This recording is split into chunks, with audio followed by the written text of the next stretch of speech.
Hi friends, welcome to our GSWS service channel.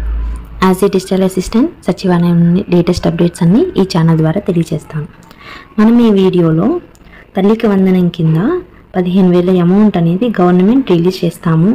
ఎవరైతే students తల్లికి ఎంతమంది పిల్లలు ఉంటే అంతమంది పిల్లలకి 15,000 అమౌంట్ అనేది గవర్నమెంట్ రిలీజ్ చేస్తామని ఉంది. ఇప్పటికే చాలా న్యూస్ ఛానల్స్లో పేపర్స్లో ఆల్రెడీ చాలా పోస్ట్ చేస్తున్నారు. ఈ తల్లికి వందనం జూన్ నెలలో ఇస్తామన్నారు కదా, ఎప్పుడు అనేది. అయితే మాకు యాక్చువల్గా గవర్నమెంట్ నుంచి ఎటువంటి సర్క్యులర్స్ అనేవి రాలేదు. ఈ తల్లికి వందనం కింద ఏమేమి రూల్స్ అండ్ రెగ్యులేషన్స్ కానీ, అంటే ఏమేమి కావాలి, నీడ్ ఉంది, పిల్లలకి ఏమైనా సర్టిఫికేట్స్, క్యాస్ట్ ఇన్కమ్లు కావాలా, లేకపోతే ఎలా అప్లై చేసుకోవాలి, మా గైడ్ లైన్స్ అయితే ఏం రాలేదు. అయితే చాలామంది కొన్ని చెప్తున్నారు. లాస్ట్ టైం అయితే అమ్మఒడిలో ఉన్నప్పుడు, లాస్ట్ గవర్నమెంట్లో ఉన్నప్పుడు తల్లికి ఎవరికి ఎంతమంది పిల్లలు ఉన్నా సరే ఒక పిల్లలకి 15,000 అమౌంట్ అనేది గవర్నమెంట్ రిలీజ్ చేసింది. వాళ్ళెవరు 1వ తరగతి నుండి 12వ తరగతి వరకు, అంటే ఫస్ట్ క్లాస్ నుంచి ఇంటర్మీడియట్ వరకు ఎవరైతే స్టూడెంట్స్ ఉన్నారో వాళ్ళ కుటుంబంలో ఒక స్టూడెంట్కి 15,000 అమౌంట్ అనేది రిలీజ్ చేసింది గవర్నమెంట్. ఈ గవర్నమెంట్లో తల్లికి ఎంతమంది పిల్లలు ఉన్నా సరే వాళ్ళందరికీ అంతమంది పిల్లలకి 15,000, అంటే ఒక్కొక్కరి తరపున, ఒకవేళ ఒక తల్లికి 3 పిల్లలు ఉంటే 3 పిల్లలకి 15,45,000 అమౌంట్ అనేది రిలీజ్ చేస్తానని గవర్నమెంట్ చెప్పింది. అయితే ఇది రిలీజ్ చేయడానికి మనకి ఏమేమి కావాలి అని అంటే, ఈ న్యూస్లో కానీ ఇలా ఏమని చెప్పారంటే, స్కూల్స్ రీఓపెన్ చేసిన రోజు అంటే 12th జూన్ 2025న ఈ తల్లికి వందనం యొక్క పథకం యొక్క అమౌంట్ అనేది వారి యొక్క తల్లి ఖాతాకు జమ చేస్తామని చెప్తున్నారు. మాకైతే ఇంతవరకు ఏం రాలేదు. కొంతమంది కొన్ని లింక్స్ ద్వారా అప్లై చేయాలని అంటున్నారు, ఇలా సచివాలయంకి వచ్చి అప్లికేషన్ తీసుకోవాలంటున్నారు, ఇలా చాలామంది అడుగుతున్నారు. కాకపోతే మాకైతే ఎటువంటి గైడ్లైన్స్ రాలేదు. అయితే ఈ 1వ తరగతి నుంచి 12వ తరగతి వరకు చదువుతున్న విద్యార్థుల యొక్క తల్లి అకౌంట్లోకి మాత్రమే 15,000 అమౌంట్ అనేది ప్రతి సంవత్సరం గవర్నమెంట్ రిలీజ్ చేస్తా అనింది. అది రిలీజ్ చేయాలంటే కంపల్సరీగా కొన్ని అర్హతలు అనేవి ఉండాలి. అవి ఏంటంటే, ఈ పథకానికి దరఖాస్తు చేసుకునే దరఖాస్తుదారులు ఆంధ్రప్రదేశ్ రాష్ట్ర నివాసి అయ్యి ఉండాలి. అంటే వాళ్ళు ఆంధ్రప్రదేశ్ స్టేట్కి సంబంధించి ఉండాలి. నెక్స్ట్, ప్రభుత్వ గుర్తింపు పొందిన పాఠశాలలో చదువుకొని ఉండాలి.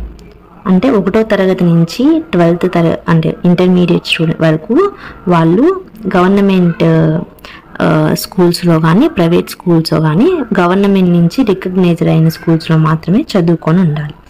వాళ్ళ యొక్క అటెండెన్స్ హాజరు పర్సంటేజ్ అనేది కనీసం 75% కలిగి ఉండాలి. తక్కువ ఉంటే వాళ్ళు అర్హులు కారు అని చెప్పింది గవర్నమెంట్. అలాగే ఈ యొక్క అమౌంట్ అనేది తల్లి పేరు మీద బ్యాంక్ అకౌంట్కి లింక్ అయి ఉండాలి. అంటే వారి యొక్క తల్లి యొక్క ఆధార్ నెంబర్కి వారి యొక్క బ్యాంక్ అకౌంట్కి NPCI అనేది లింక్ అయి ఉండాలి. అలాగే వారి యొక్క కుటుంబ వార్షిక ఆదాయం అనేది ప్రభుత్వ పరిమితికి లోబడి ఉండాలి. అంటే ఈ స్కీమ్స్ అంటే వాళ్ళ యొక్క కుటుంబంలో ఎవరు గవర్నమెంట్ ఎంప్లాయీస్ అయి ఉండకూడదు. అలాగే 300 యూనిట్స్ ఆఫ్ కరెంటు బిల్లు 300 యూనిట్లు దాటి రాకూడదు. ఇంకా కొన్ని ఉన్నాయి కదా, ఇన్కమ్ ట్యాక్స్ పే చేయకూడదు, అలా ఉన్నాయి కదా. ఇలా అన్నిటికీ వారు అర్హులై ఉండాలి.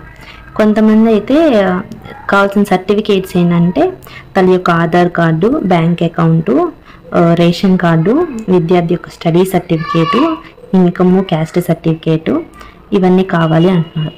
ఇంకొకటి ఏంటంటే, ఇప్పుడు పిల్లలు కానీ వారి యొక్క తల్లి కానీ కంపల్సరీగా వారి యొక్క హౌస్ హోల్డ్ మ్యాపింగ్లో అనేది ఉండాలి. అంటే ఏ ఊర్లో అయితే ఉంటారో ఆ విలేజ్ యొక్క సచివాలయం కింద వారి యొక్క హౌస్ హోల్డ్ మ్యాపింగ్లో ఈ పిల్లలు వారి యొక్క తల్లిదండ్రులు ఇద్దరు హౌస్ హోల్డ్ మ్యాపింగ్లో ఉండాలి. అలాగే వారి యొక్క పిల్లలు అనేవాళ్ళు వారి యొక్క రేషన్ కార్డులో కూడా యాడ్ అయి ఉండాలి. ఇప్పుడు ఎవరికైనా పిల్లలు కనుక కొత్తగా యాడ్ చేసే ఆప్షన్ ఉంటే ఇప్పుడు ఉంది కాబట్టి సచివాలయంలో రేషన్ కార్డులో యాడింగ్ ఆప్షన్ యాడ్ చేసుకోండి, పిల్లలు ఎవరైనా రేషన్ కార్డులో లేకపోతే. ఈ విధంగా ఈ NPCI అనేది లింక్ అయి ఉండాలి. ఒకవేళ NPCI కనుక లింక్ అవ్వకపోతే సంబంధిత బ్యాంక్కి వెళ్ళి NPCI లింక్ చేయించుకోండి. అలాగే ఒకవేళ మీకు దగ్గరలో ఏమైనా పోస్ట్ ఆఫీస్ ఉంటే ఆధార్ దీదాపు వారి బ్యాంక్ అకౌంట్ జతలేని కారణంగా రాష్ట్ర ప్రభుత్వం పోస్టల్ డిపార్ట్మెంట్ను వెంటనే Aadhaar seeded bank account open చేయవలసిందిగా కోరడం జరిగింది. అంటే మీ యొక్క దగ్గర పోస్ట్ ఆఫీస్లో 200 అమౌంట్ తీసుకొని IPPV అకౌంట్ అంటే ఆధార్ సీడింగ్తో కూడిన అకౌంట్ అనేది వాళ్ళు ఓపెన్ చేస్తారు. దీని ద్వారా మీకు ఆల్రెడీ NPCI అనేది లింక్ అయి ఉంటుంది. ఈ విధంగా అమౌంట్ తల్లికి వందనం కింద 15,000 అమౌంట్ వారి యొక్క తల్లి ఖాతాకు పడాలంటే కంపల్సరీగా వారి యొక్క ఆధార్కి బ్యాంక్ అకౌంట్ అనేది లింక్ అయి ఉండాలి. ఇంకా తల్లికి వందనం కింద ఇంకేమైనా డౌట్స్ ఉంటే ఈ ఛానల్ ద్వారా కమెంట్ చేయండి, రిప్లై ఇస్తాను. ఈ వీడియో మీకు నచ్చినట్టయితే please like, share and subscribe my channel. Thank you for watching.